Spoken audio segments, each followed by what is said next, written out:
It's been said that 2 Corinthians, of all the letters, is the most personal. And the letter where the Apostle Paul opens up his heart the most, and that's what I've been hearing from different ones of you. Like this is, something is going on that causes the Apostle to share very deeply about the situation he's in and the circumstances he's in. And what I'd like to do is to begin by just talking a bit about the background. You may have noticed that he speaks about letters and he speaks about different visits and all this sort of thing. I don't know if you noticed that in Acts we have 2 visits to Corinth. Did you notice that? But he speaks about the 3rd visit at the end. I'm making a 3rd visit to you.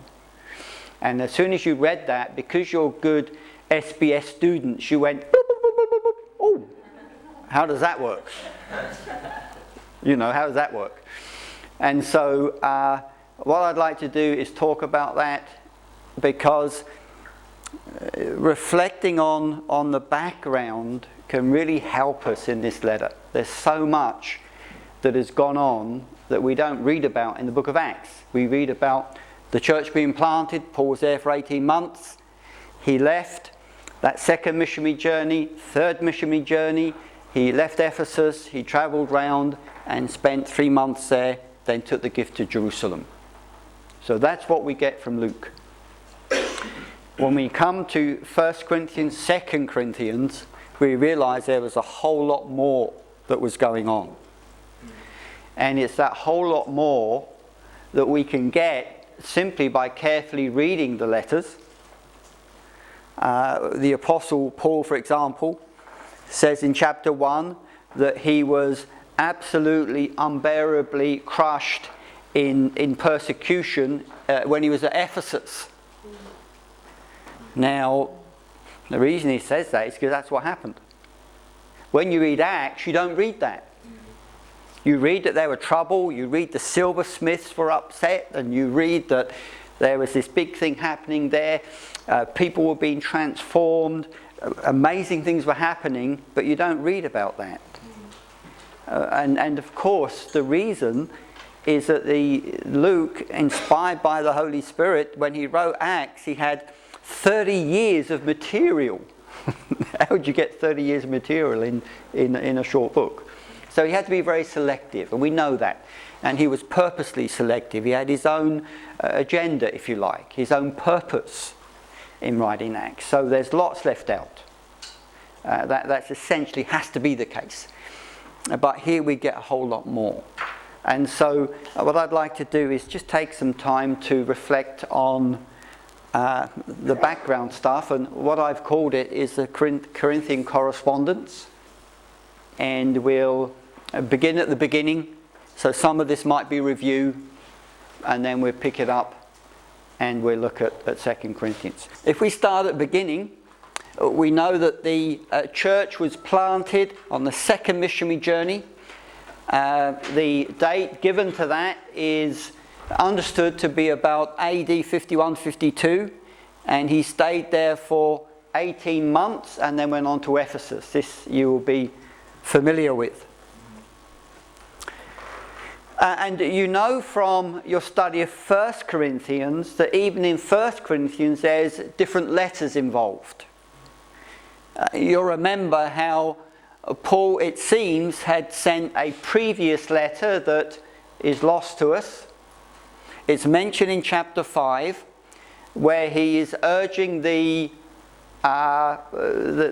Corinthians not to associate with immoral people. And what he was meaning, as he explains in chapter 5, is the saints. He wasn't talking about unbelievers.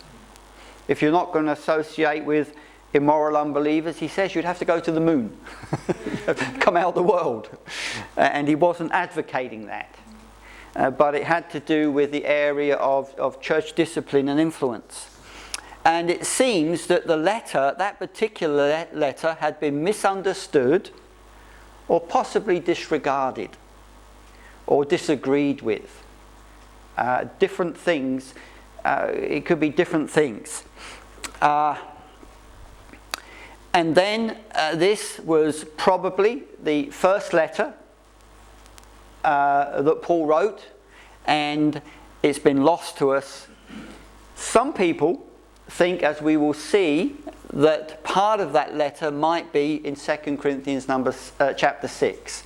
But we'll look at that in a short time, a few moments. And then, so we have the first letter that Paul sent them, and then we have another letter that they sent Paul. And again, you'll be familiar with this in your study of 1 Corinthians. The church sent a letter to Paul, probably as a response on their part to his letter. And again, it may be they were asking questions, or it may be they were disagreeing with him. And they were arguing with him. Because of, remember, at the very beginning, there was this attitude of them taking different camps, identifying with different apostles. You know, I'm of Paul, I'm of Apollos. And not simply identifying with different apostles, but very possibly identifying with some of them over against the Apostle Paul. Because as you read 1 Corinthians, you get that hint, don't you? That the Apostle Paul was beginning to be maybe looked down upon. He had to defend himself, that he didn't come with power and authority, but he came in weakness to preach the gospel. So you kind of wonder what was going on in their thinking. And so they were asking questions about marriage, food and spiritual gifts, and we know that from 1 Corinthians because he speaks about now concerning food offered to idols, now concerning the issues you talked about. And so, as I've mentioned, possibly some of the tone of that letter was arguing with the apostle, disagreeing with him.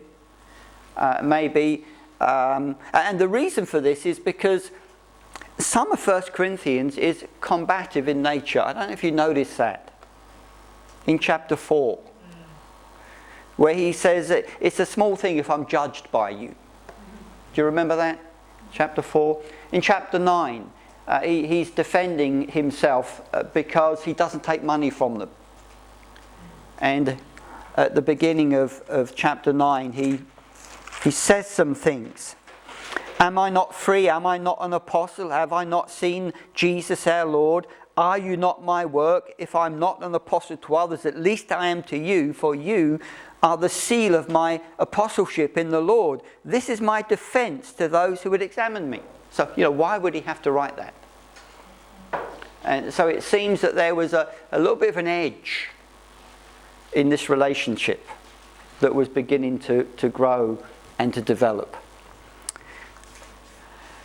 And then we know that he was in Ephesus and he had heard from Chloe's people, that were people in Chloe's household, about the divisions, misunderstandings, other issues, and bad behaviour at the Lord's table, all these things. Maybe he heard these things from Stephanus, Fortunatus and Achaicus, because they had travelled to see him.